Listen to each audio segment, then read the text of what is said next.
Once one of my friend asked, divorce runs in my family, so I do not want to get married. Is that okay? Well, I do not think that you are opposed to marriage. You are just afraid of getting a divorce. There is a big difference. I would imagine that the desire to give yourself completely to another and to receive the total gift of another is still in your heart. But because of the marriages you have seen, you have an understandable fear that a love like this is out of your reach. Do not be afraid. While it is fine never to marry and to live the single or religious life instead, look at your intentions for avoiding marriage. Each vocation is a calling, and each requires courage, love, and sacrifice. God may call you to the married life and ask you to trust Him despite all the failed marriages you have seen. Just as there has been a rash of broken marriages in your family, perhaps God plans on using you to turn the tide for future generations. There is no reason why you need to follow in your parents' footsteps when you can make the decision to look so that your kids will want to follow in yours. If we want a great marriage, we need to start building love's foundation now.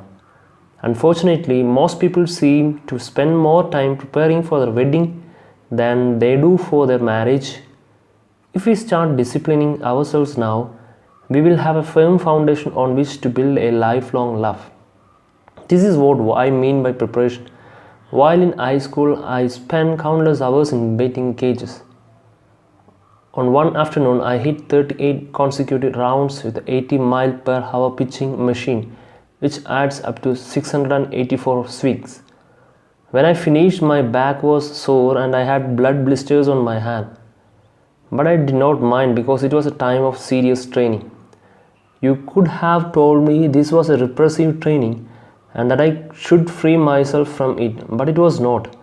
I had a goal in mind. When I made my college baseball team as a freshman, I thought I had reached my goal. But the training had just begun. We would practice 6 or 7 days a week for several hours at a time.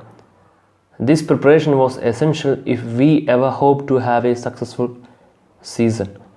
Unfortunately, some couples spend less time getting ready for a lifetime of marriage than we spend preparing for a few months of baseball. If I wanted a good batting average, I would train myself to read a pitcher and hit his curve. If we want successful marriages, we need to train ourselves in the virtues that hold marriage together: humility, servanthood, purity, honesty, faithfulness, and so on. Begin fostering these virtues in your life now, and you will have more confidence in the hope of a lasting love. Then, if God chooses to call you to a vocation other than marriage, you will have the peace of knowing that you did not avoid marriage because of fear, but embrace another vocation because you heard His voice and followed it. Thank you.